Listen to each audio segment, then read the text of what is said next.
my team just did probably one of the biggest, most aggressive scales we've ever done for a brand. And in the video today, I'm going to teach you how you can scale ad spend on meta ads to $1.5 million a month, because we just did it last month. Now, in the video, we're going to go through the ad account structure. We're going to go through how you have to think, how you can scale that much money, what are some hurdles you have to get over if you're wanting to scale to that point. But I think it's important to understand is this brand spent $1.5 million. They made in total revenue over $3.6 million with insane profitability. I'm talking they made $600,000 in net profit last month alone. Now, to do this, it doesn't happen overnight. You can do it in a short time span. So for example, for us, we've been working with this brand since May, and it's taken us these many months to scale up to this point. There's been many months that we've knocked on $1 million door, but this past month we did it off the back of doing several offers. So make sure you stick around, because this is going to be a long masterclass video. We're going to go through ad account structure. Like I said, we're going to go through a lot of parts you have to consider if you want to scale a brand to $3.6 million to spend that much amount of money. So make sure you stick around, because this is going to be a long video, but I'm just breaking down everything that we did to spend this much amount of money. Now, as you can see, even from the screenshot right there from the ad account, the cost per purchase was insanely, laughably low. I think that's one of the biggest things that we debunked in spending this much amount of money, that as you spend more money, CPA is going to go up. And I would say for a lot of brands, that is true. But for this brand, it held very constant, or less than $20 cost per purchase. Now, other brands, we don't see that. And it does happen sometimes. The more you spend, the more cost per purchase it's going to take. But for this brand, because the offer was so good and the product was so good, it held relatively constant. But I'm sure if we spent $2 million or $3 million, that cost per purchase would radically increase. So we're going to go over a lot of stuff. Number one, what is the most important thing you need to understand to spend this much amount of money? It's not easy. It's not easy, not only emotionally, mentally, but it's not easy on the actual ad account to spend this much amount of money, especially because your ad account set up, you have to have credit cards ready to rock and roll. Like, it's a cash flow management issue in itself. I'm also going to look at what metrics my team looks at when we're scaling brands like this. I'm also going to just talk about how can you conquer your fear. I find a lot of brands that we talk to, they are ready to scale like this. They are ready to spend this much amount of money. But frankly, it sounds very scary spending that much amount of money. It's really not when you get into it, but I'm going to walk you through how to conquer that fear. Then we're going to talk about the meta ad account structure. So what was the structure we use? And I'm actually going to build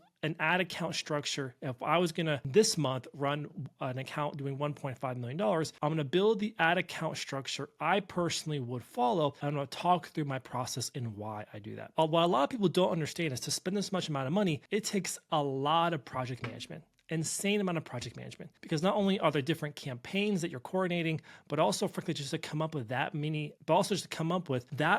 amount of ads, but also just to come up with that number of ads it takes to scale that much is a big undertaking. You have to be highly organized. So I'm also going to pull back the curtain, show you how my team project manages it, how we use ClickUp, which is our project management software, to manage and to create that many number of ads. But also I'm going to show you something really cool that our copywriters are working on how to take one brand, for example, and come up with an insane amount of concepts. It's not using ChatGPT. It's a framework that we've been working on developing that allows you to take one product but make an infinite amount of concepts using a particular matrix I'm going to share with you guys. So let's dive right into the first part. First of all, what is the number one thing you need to understand? Well, that number one thing is that volume is actually way better. Now, we have done many brands. In fact, we actually reviewed, of the last 6 years being in business, we've actually worked with 348 e-commerce brands. That's a lot, right? That's a lot of brands. And what I can tell you is the brands that have scaled up and they're focusing on volume are significantly easier to manage. It's actually easier to manage the business at that level, but only that, but it's more profitable. One thing a lot of people don't understand when they're quite small, speaking about brands, is that at more volume, and from my perspective, as long as your overheads remain relatively low, it's actually safer and less risky. What do I mean by that? Well, I'm going to show you a real example in a second, but with more volume, you're allowed to make bigger mistakes and not completely wreck your business. For example, if you're a brand and you're making like $50,000 a month, and let's say you're spending $10,000 a month, you can't make that many mistakes in your ad account or that many mistakes in your business before you get into massive cash flow issues. But if you're cash flowing 500 grand a month, $1 million a month, you have so much more margin that you can make 10,000, 15,000, or even $30,000 mistakes, and you're completely good. You're still good that month. And that's why I believe scaling and going more volume, as long as you keep your business lean, is actually safer for you. So let me start out by sharing with you a tool that a friend of mine, Nate Ligas, shared with me. So Nate, he's actually the CMO of an 8-figure brand called Original Grain. And this is a tool that he shared with our Inner Circle mentorship group at DTC Dojo. And it's a great tool to conceptualize what I mean by volume is actually better. So for example, let's say we're doing a forecast and we're hoping that we're going to do about $2.3 million in revenue. That's our forecast. And we think based off of our historical benchmark that we're going to have to spend $800,000 to do $2.3 million in revenue. And let's say this brand has about $80,000 in fixed costs, and the cost of goods, which is pretty typical for an e-commerce brand, is 30%. So what that means is we're anticipating $700,000 in contribution margin, right? Follow me so far? Now, why this tool is so helpful that I'm going to reveal here in a second is I'm going to show you that there's actually better ways of thinking that in a lot of situations, you can make way more profit overall if you scale more, accept a lower return. And in some cases, you can actually scale yourself out of a problem. Now, that is quite risky to do that, but you can do that. And this is the mentality that we followed with this brand. That's why I'm making this video, is you have to change the way you are thinking if you want to get something different. And for the most of the brands who are going to watch this video, I can tell you right now, you are playing too small. You need to play much bigger. And with more volume, it allows you to make more mistakes, but not only that, but you'll be way more profitable than if you try to maintain a specific return on ad spend. So let's say, for example, that we were willing to accept a lower return. So let's say instead of a 2.9, we're willing to accept a 2.5. However, we are going to accept a lower return, but expect the same amount of spend. So same spend, but less ROAS. Well, while that's not ideal, we're still making a really great net profit, right? That's one example. But let's say, for example, that we're going to do worse return on ad spend, but 20% lower spend. Well, then the net profit inevitably goes down, right? ROAS went down, but also we spent 20% less. And the reason these two scenarios are here is to help convey to people because what happens is when most people, when they see their return on ad spend getting worse, what do? Well, what they do is they pull back ad spend. While that makes sense logically, and you think that makes sense, the problem with it is in some cases, you should actually spend more if you want to make more. This column D makes that clear. ROAS was less, so we pulled back ad spend, and what happened? Net profit went down. However, but let's say, for example, return on ad spend is 2.5 instead of 2.9. So on the face of it, it looks like it's performing really bad. So instead of pulling back spend, increase spend. So instead of hoping to spend 800K, spend 880,000. Well, in this example, return was less, but to make up some of the lost ground, you can spend more money to make more net profit like this, okay? But let's say, for example, return on ad spend is at a 2.5, but you increase ad spend 20%. Well, then we would actually make $636,000 in contribution profit. Or if you want to go really crazy, let's say return on ad spend is even worse. So instead of a 2.9, what we're hoping to get, because that's what we want, return on ad spend is a 2.25, but we increase spend 100%. So instead of spending $800,000, we spend $1.6 million. You would make so much more net profit. And this is why people often just look at just the money in my bank account today when they're making scaling decisions. But in many scenarios, you should be increasing spend if return's not there. Now there's different variables in there, especially when it comes to your fixed costs. But these examples prove, and based off of what we just went through this past month, that yes, we had a less return this month than we had previous months, but because we kept spending money and we were more aggressive at less return, the brand made so much more money than if we had just kept to our plan at a greater return. Does that make sense? But another factor why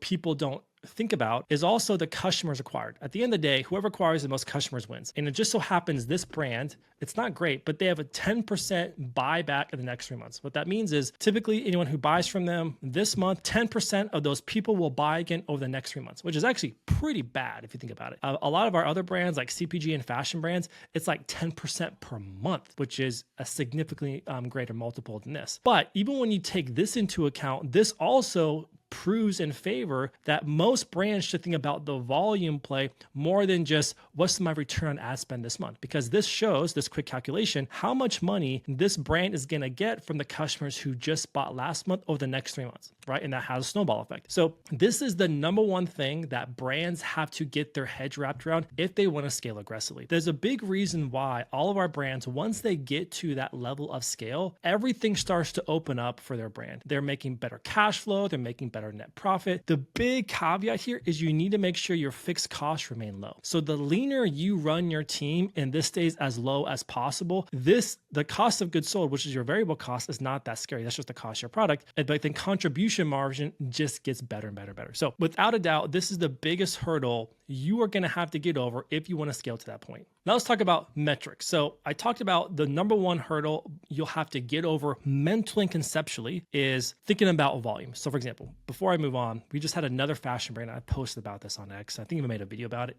here on YouTube as well. We had another brand that came to us and they had been stuck for 12 months around the same revenue, right around $500,000 a month. And that process I just went through with you, we went through the same process with them because they had this delusion in their head, or just not delusion, but just like safety net that I have to get a 4X MER. I have to get a 4X. I'm not willing to spend another dime unless I'm having a 4X MER. The problem with that is that was the reason they were stuck. So once we showed them that table and we said that we can make so much more money, they said, okay, let's do it at 3X, then at 2.9, then at 2.8. They just had $2 million months back to back with more volume and making more net profit overall. And now their brand is going to be an 8-figure brand. So that's the big difference, the big shift they went through. So what metrics did my team look at when we are spending this much amount of money and we're scaling this much for brands? So it's, as you would imagine, it's actually not that crazy. To be honest with you, we're not using a Northbeam attribution software. We're not using Triple Whale attribution software. My personal belief is that those are tools that are handicaps. Yes, are they helpful in some situations? Sure. But all the OGs and my team, you don't need an attribution software to still be really, really successful. It's helpful, especially when you're running a lot of marketing spend on different platforms, just to help you get a sense of the muddiness of what platforms are attributed to what, but you don't need it to scale like this. We didn't use it to scale this brand because we're using very simple metrics to help tell us spend more, spend less, or to pivot. And these are what they are. Number one is we're ignoring in-platform ROAS. It just so happened this brand had a good in-platform ROAS, but that's not our North Star. We kind of ignore it for the most part. Instead, what we look at is we look at overall brand MER because of that table I showed you. Along the month, we're tracking where are we at in contribution profit. If things are good, keep scaling, keep pumping volume. We're also looking at product line MER. So let's say, for example, I have 3 different products, and inside Meta, I have a campaign for one product, a campaign for a second product, and the campaign for a third product. Well, then what we do is we have a report that shows us we spend this much amount of money on this product, and here was that product's new customer revenue. So we can see a better true correlation between I spend this much amount of money on this product, I made this much amount of money on that same product. And then we're looking at AMER, which is new customer revenue divided by ad spend. So this helps us just pinpoint what's the efficiency our marketing dollars are doing in driving new customer revenue, because majority of e-commerce brands survive off new customer revenue, and then returning is cream on crop. It's just cream on the cake. But for us, it just helps us to understand how efficient are we being, because I believe advertising's job is to drive net new customers, and then your product, your niche, as well as loyalty programs drive returning customer business and new products, by the way. And then we're looking at percentage of new customer revenue. So we have a tracker where every single day we're looking at, for the sales for that day, what percentage were new customers, what percentage were returning customers. And then also we look at it in relation to our advertising spend. So for example, if we increase budget by 50%, the percentage of new customer revenue also increased that day. It helps us, again, just to spot check our efficiency. And then the other one is new customer CAC. So what was the cost to acquire a net new customer?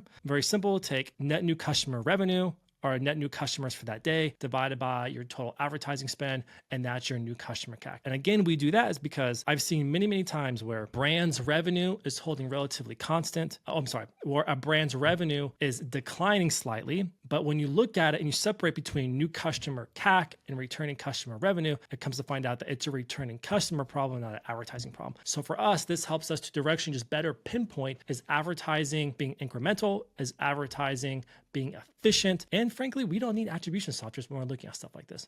Now, if you're a brand, you're spending a lot of money and you have hundreds of products and you're on every single marketing channel, things get a bit more complicated with that. But directionally, if majority of your spend is on 1 or 2 platforms, these metrics are plenty for you to understand incrementality. Now, the next one is you have to mentally get strong to spend this much amount of money. It is quite scary, not only for the brand, but for you, because you feel like you're gonna make a lot of mistakes. And so we've done this many times, and there's a few things that we coach our team through on how to have what we call just an iron mentality, which means it's just tough. How do you have a tough mentality when you're spending this much amount of money? Well, the first one is more spend is actually less risky, in my opinion. A lot of brands who are spending a small amount of money, there's more risk because you have less margin of error. I think I explained earlier in the video, but if you're making $50,000 a month and you're spending $10,000 a month, you can only make a $1,000 or $2,000 or $3,000 mistake before it wrecks your month. Whereas our brands who are spending $800,000, $900,000, $1 million a month, they can make big mistakes and it's not going to wreck their month. And so that's why I believe it's less risky. Not only that, but you get learnings faster and you can course correct every single day if need be. The other one is how to offset the fear of spending this much amount of money, especially if you're the brand, is just by being crystal clear on your numbers. For example, I showed you that volume calculator. This particular brand, we're so clear on their numbers that we know of every moment of every day,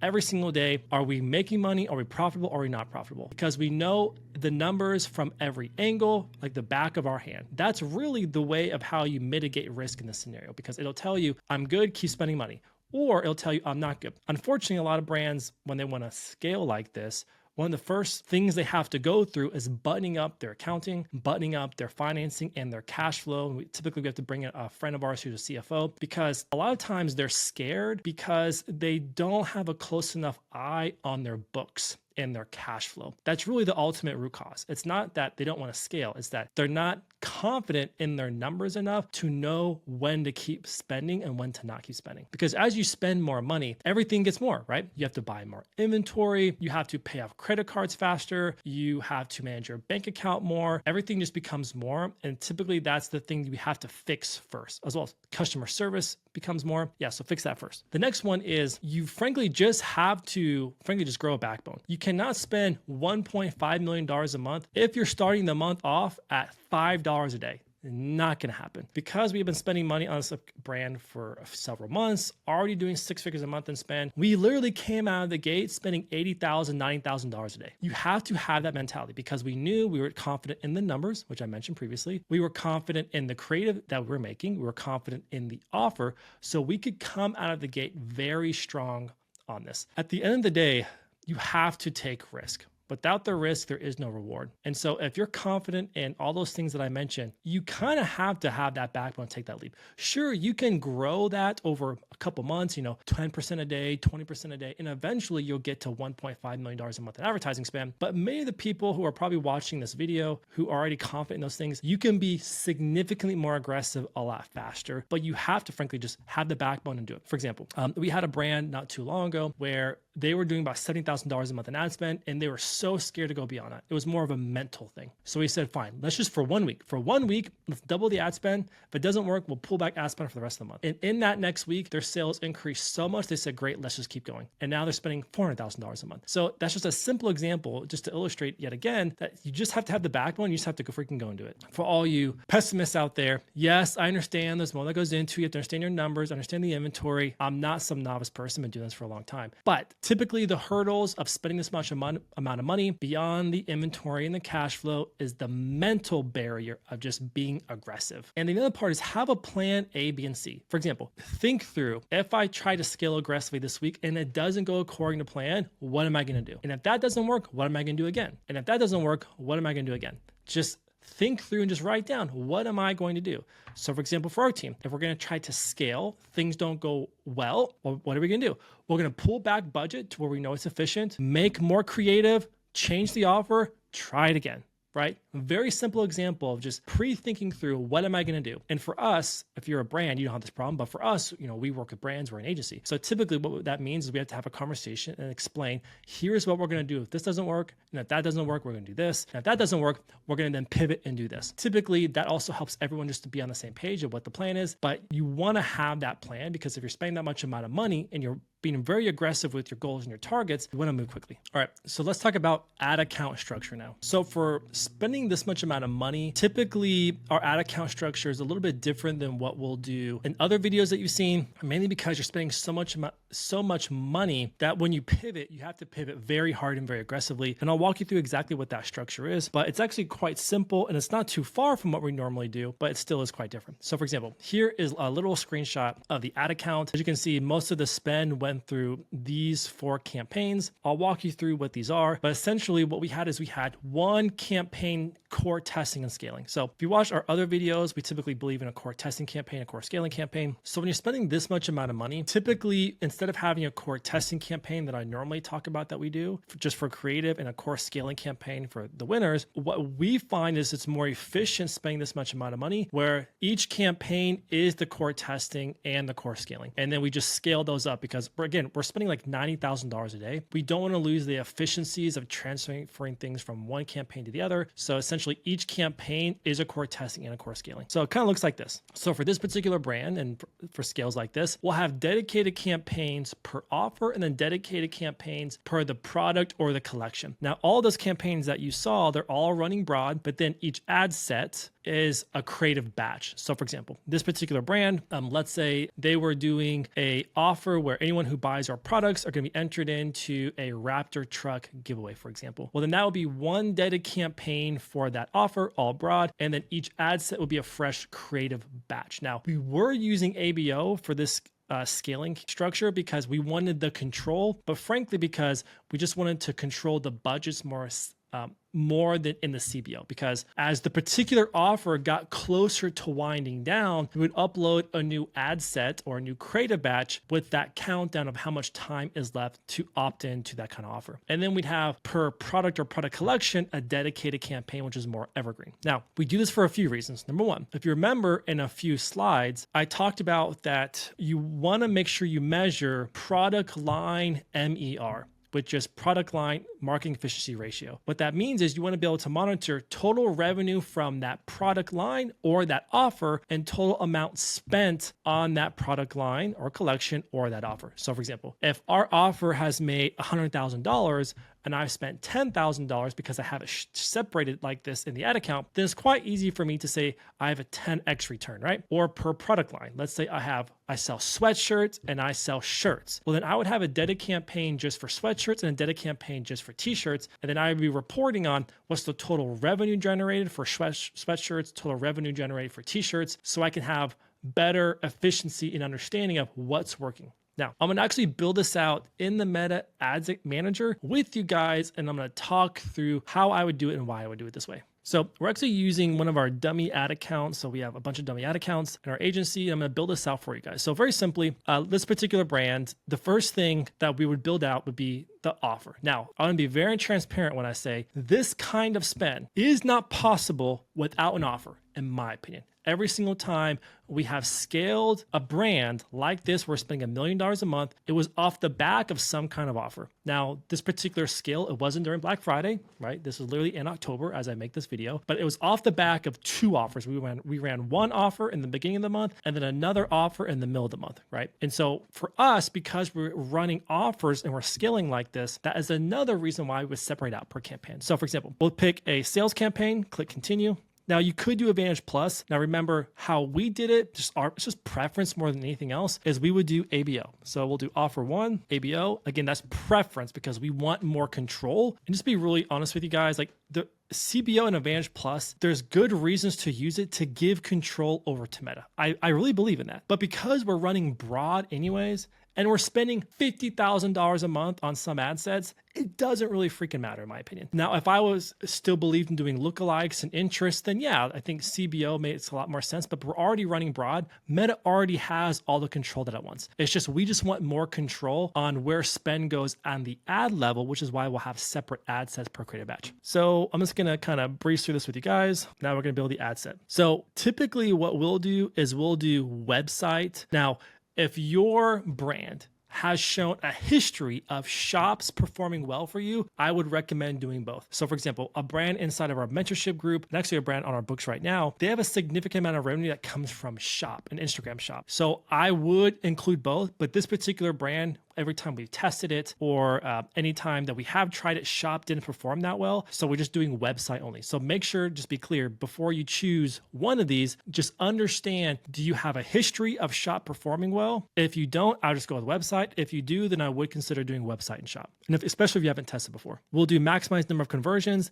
Now, we don't do cost controls for this kind of scale. I'm not going to get into that debate and the reason why we don't do cost controls. And then for us, we're going to do purchase, because when you're spending this much amount of money, or in just in general, this is a fake brand, by the way, you want to always choose purchase. Now, there are times when you are an 8-figure brand, you want to do other kind of conversion objectives. That's not the point of this video, but for this video, always, and for most cases, always go with purchase event. But to be transparent, in some events where we're spending millions a month and we can't get Meta to serve out the budget anymore, that makes sense, we will do like an awareness campaign that we've done in the past. But that is like 1% of the time. So for your guys' case, always do purchase objective. We don't do cost controls. Now, for this particular brand, again, because if I'm trying to spend $1 million a month, right? And let's say for this particular offer, I think it's going to make $500,000, okay? And typically I run previous offers, and I know I typically have like a 1 to 4 return when I run an offer at scale. So I would literally do 400 grand divided by 4. So that means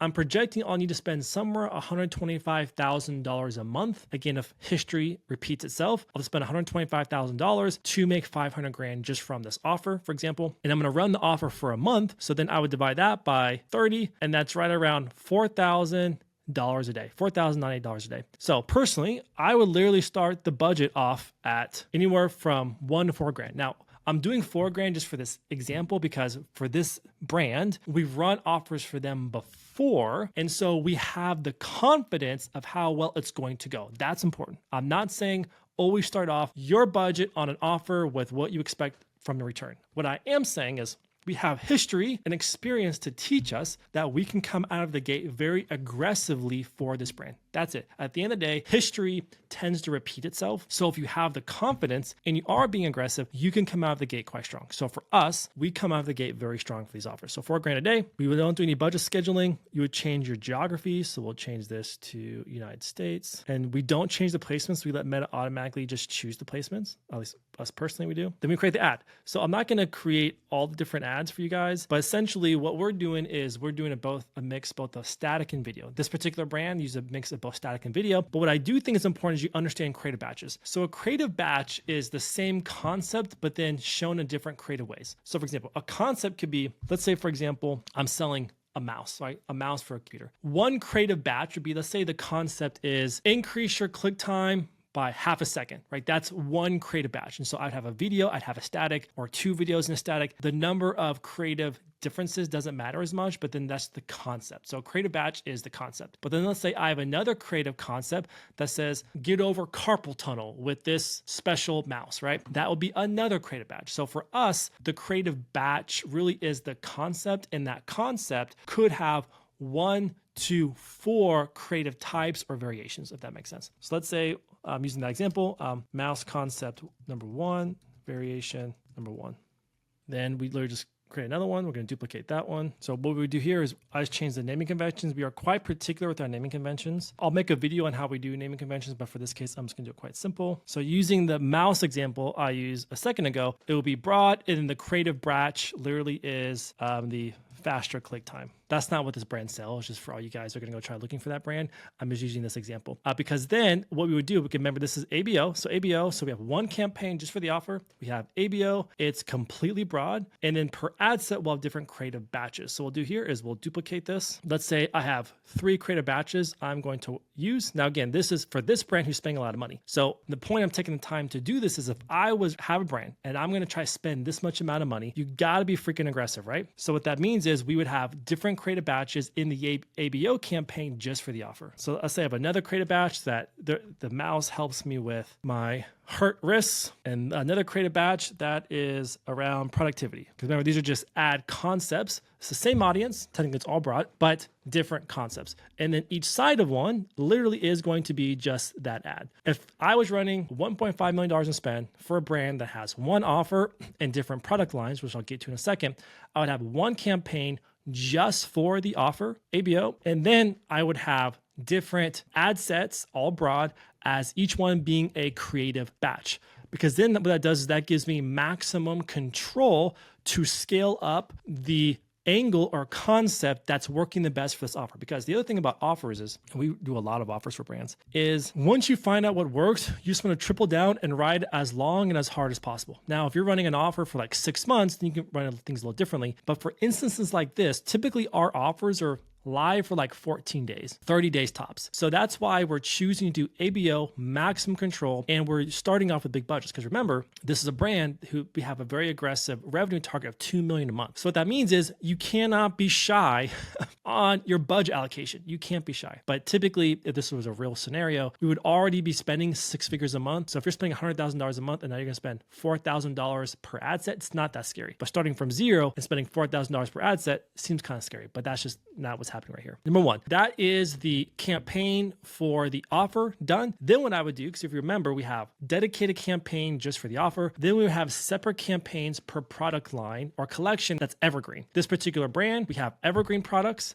and then we have offer specifically. Okay. So we do it like this. So let's use the example I gave earlier. Let's say they sell t-shirts and hoodies. So we have a sales campaign, manual sales campaign. Yes. Now, want to be clear, when we run it, some people love Advantage Plus. We have brands that do Advantage Plus, but typically when we're doing our campaign setup, we're typically doing all broad one ad set anyways, which is the exact same thing as Advantage Plus. But if you're going to have different audiences, which I don't do that, but if you're going to have different audiences in your CBO is definitely going to be the better way to go. But for us, I'm showing you how we set it up. This is how we do it. So let's say, for example, this is our core scaling evergreen for our main product, which is now we're going to do website, because this brand website performs better than website and shops. Purchase. Now, I do want to say as I'm doing this particular brand, we're only advertising in the US. But at least for my team, we have a lot of brands who are advertising in the US, advertising in Australia, advertising in the UK. And I would say directionally, typically we separate out campaigns per geo. Now we have a few beauty brands because of how they have their backend set up. We can group them all together, but typically we will separate a campaign per geo again, because we report campaign spend on UK store on hoodies. What was the UK store revenue on hoodies? We won't change placements. Okay, now ad name. So this will be hoodies concept number one. This particular case, what we're typically doing is when it comes to our evergreen products, we don't have concepts separate out per ad sets. You can do that. Typically, we'll have a separate campaign where we're doing testing just on hoodies for creative. An argument can be made where you could do the exact same structure, and you can. And I think I have seen success doing that. So you can follow the exact same structure where you have duplicated ad sets doing the exact same thing, but this would be broad and this would be core scaling, evergreen hoodies. Okay. And then inside of that would be each particular ad. So we have hoodies concept 1, then we duplicate that. Let's do hoodies concept 2 and 3, because these particular creatives are offer agnostic, meaning they can run year round, because that's how we advertise and design them to be, which are quite evergreen. So there you go. So let's kind of zoom out. So we have our core offer campaign, we have our core scaling hoodies. And now we're literally going to just copy that and do our core scaling t-shirts. Because remember, this brand, they sell hoodies and t-shirts as their evergreen products, but then they have an offer that they're running for the next 30 days, okay? And that offer can be made different things. I'm not gonna go into what that could be. And then in the core scaling campaign, we have the campaign, which is t-shirts. And then we have, let me rename this t-shirts. And there you have it. And then inside of it is we would have our core t-shirt concepts. If we were going to be trying to spend $1.5 million, again, this is exactly the structure that we'd be using. Is we'd have one campaign dedicated to the offer, and then core CBO campaigns dedicated just to each evergreen product line. Sorry, I meant to put CBO. That's important for my team. That's very important. And there you have it. So what this does is it gives us control on marketing spend on the offer, and then marketing revenue from that offer, so we can compare them as we report on them. It gives us a maximum control on the marketing spend and revenue per our top evergreen products inside the ad account. And that's why we choose to do this, because now we have much better control and much better visibility on the efficiencies. So for example, if let's say I'm advertising this offer and last week I spent $10,000 on it with a 4x return, and then this week I'm spending $10,000 with a 2x return, I can see directly, okay, I need to go and update and fix this offer. Where I see see a lot of people go wrong, especially for offers, is things are kind of blended together in the ad account or how they're structured, that they're reporting just on the macro total spend, total revenue, which is okay, but it may not actually give you the line of sight that you need to know what campaigns need more focus, effort, and attention, because they're actually driving my performance and profitability down. So going back real quick, that is how we structured this account. We had core testing and scaling either per offer or per product line, just like I showed right here. Let's talk about the next part, is how do you project manage all of this? I'm gonna be really transparent with you, is that every time we spend this much amount of money, typically we have to staff up additional help to handle this because we're making so many ads. And depending on the number of offers that are being run, or if my team's handling the meta ads, Google ads, and retention, which is email and SMS, there's a lot of project coordination happening. So what I'm gonna do is I'm gonna show you now and ClickUp how we think about this, how we project coordinate it, because that is frankly just a science in and of itself. Not complicated, just complex. Okay, so here's an example of our team in just one brand's process of how we make ads. So I'm sharing my entire screen so you guys can see this, because these are all ads for just one brand, right? And these are just stuff that we're working on right now, not even including stuff that, as you can see in Sprint Done, all the different ads that we have made previously. And the reason I show this is because it takes a lot of effort to make this much amount of content to scale a brand. Now, I made a previous video, you can check that out, around how we make 9,000 ads a year for brands. We have a creative sprint process. I'm not going to go through that entire process, but I just want you to see that to scale to this point, you have to have things buttoned up, because you are not going to scale to that level on accident. It won't happen. It only happens through having a process, because you always fall to the level of your systems. And that's often why a lot of brands can't scale like this, because they don't have any systems. So for example, this brand, these are all the different ad concepts that we are making, right? Nothing too complicated, but for us, because we're an agency, we have a few important things. Is number one, we have the ad request status, which shows where is it at in the process, what's been launched, what's been approved. So our team in one view can say, okay, here's the stuff that the client has approved, but we haven't launched it yet, which means that needs to go into creative testing. Then we have estimated time it's going to take our team to design this. That's a whole nother can of worms. Then we have how many variations do we want per each ad. So for example, when we task this to our copywriters, they know, for example, they want 6 different hook variations. So one ad concept, one video, but we flagged to them, these are the number of hooks we need you to write copy for as well. And what we know is, because we have this down to a science, is on average how long that one creative is going to take, including all the different hooks that are included. So technically this is one concept, but there's 6 variations because there's 6 different hooks. Then we also put here what kind of creative format. Is this a stories only? Is it feed and stories? And then also what's the creative type? Because what that does is helps our team to project manage how long is that going to take for a designer or for a copywriter. For example, writing copy for a 30-second video takes way more effort and time than writing copy for a static image, right? Makes sense. And so we do that because it helps us to understand and to project manage how many variations can we squeeze into one sprint or 1 week, how many assets do we need to make for that week, and helps us to project manage that. Because once you do that, we get into a layer deeper. So this is, for example, just one brief for that one ad. Okay. So for example, this is a brief for an ad. So for example, you don't have to know what all these different statuses are, but we have what's the awareness level. We have a right description of what's included and what needs to be included in that creative asset. We also include a inspiration link that we include here. What's the sprint cycle? So for example, for this particular brand, this is sprint cycle number 47, which means we've done 57 other sprint cycles just for this brand. We have who is requesting that creative, what's the status of it. And then when the designer creates that creative, they will then link the creative asset here. And then our copywriters will then link the ad copy here. And then we have just other codes that helps us to understand like what kind of creative format is it, what's the type, and then what's the awareness level again. And then this just shows the status. So the reason I'm taking the time to show this to you guys is that this is the level that you will need your marketing team to get to be predictable performers. We can do this because I have a team of predictable performers. I know, number one, that they can handle that much of creative volume. I can go and look in for example, any of the brands we work with. I can see where is all the ad creative at? What's the status of it? Is it launched? Is it in testing? Has it been approved? I can even forecast how many creatives I can make per week with the number of designers on that team. So for example, if we're trying to spend $1.5 million and I know that I'm gonna need double the amount of creative, I know how much additional support my team actually needs, right? I can also see, hey, I can look in the ad account, hey, statics seem to be performing better. So team, prioritize our statics and prioritize this awareness level, this sophistication level. So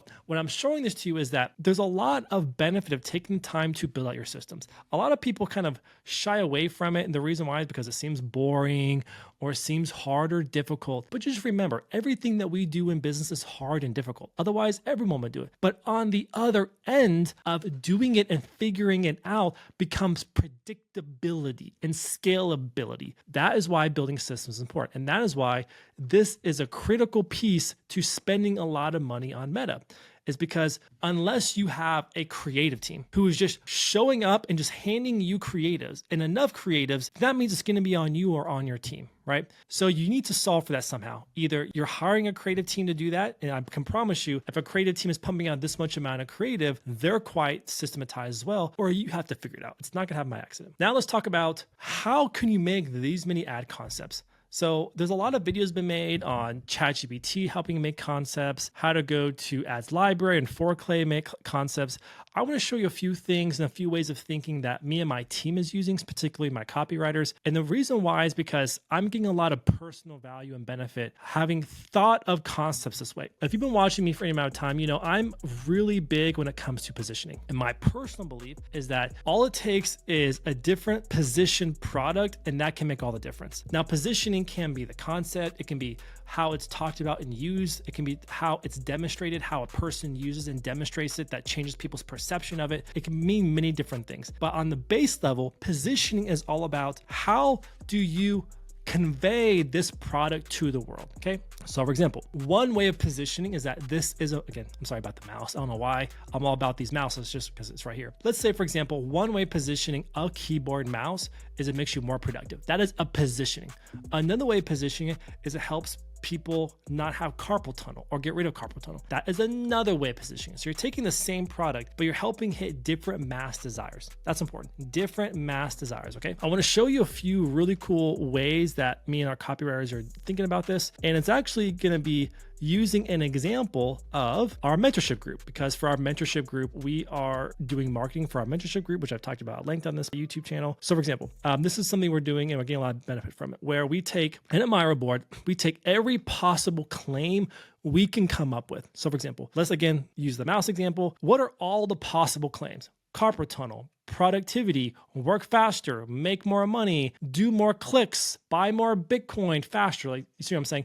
Different claims. Then what we do is we then theme those claims. So for example, this is just for our mentorship group for the dojo. What are all the different claims we can make about it? Well, we teach people creative process. We teach people how to hire talent. We teach people, we give people group coaching, one-on-one mentorship, how to make more money, how to accelerate their brand's growth, how to execute and plan, how to have a lean strategy, how to have playbooks, right? So these are all value props that our personal mentorship group has, but every brand has products as value props. Then we come up with all the different claims, right? Follow me so far? Then we take those claims and we apply it to what we call a positioning matrix. Let me show you what that looks like. So if you guys remember how I talked about market awareness and market sophistication, we take those claims and then we use this matrix. So for example, we have level 1 awareness, which is most aware, level 2 product aware, level 3 solution aware, level 4 problem aware, level 5 unaware, right? Those are the different levels of awareness, right? Of how where a person's at in their journey. And then you layer on market sophistication, which is essentially how competitive is the market, and based off the competitiveness of the market, how you need to position your product in that market. So essentially you can take your claims and using this matrix, because we show level 1 awareness, level 1 sophistication, what you have to do and what you have to say. And then we do that through all the different levels of awareness and sophistication. So for example, just right here, just by taking a handful of claims, we've come up with 25 different ways of not only slight positioning, but also 20 different concepts and 20 different hooks. And when you take just a group of claims and you do this, now if you take 30 claims or 40 claims or 50 claims, you can do the exact same thing and come up with almost a limitless amount of ad concepts and variation. Now, I know this seems quite overwhelming, but listen guys, like to scale like I've talked about in this video, you have to do what people aren't willing to do. And this is the work, the effort, the homework my team goes through to make concepts like this, right? So that just gives you a sneak peek of how my team comes up with all those kinds of concepts. And I want to be honest with you, it takes a lot of work. So for example, my copywriter, gosh, she probably put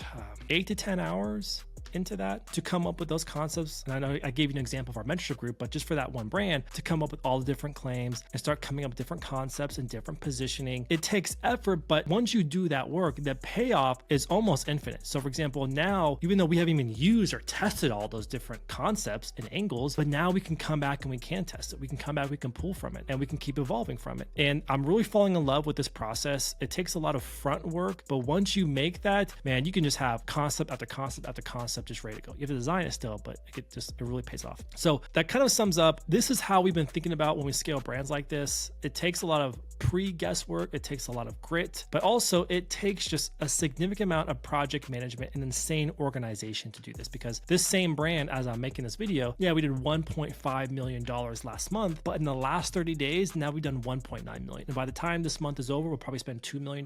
That is the kind of stuff that's required to do this, right? So if you have any questions, put it in the comments. I answer all my comments on this channel. I love to be a help to you guys, and I'll see you in the next video. Go crush.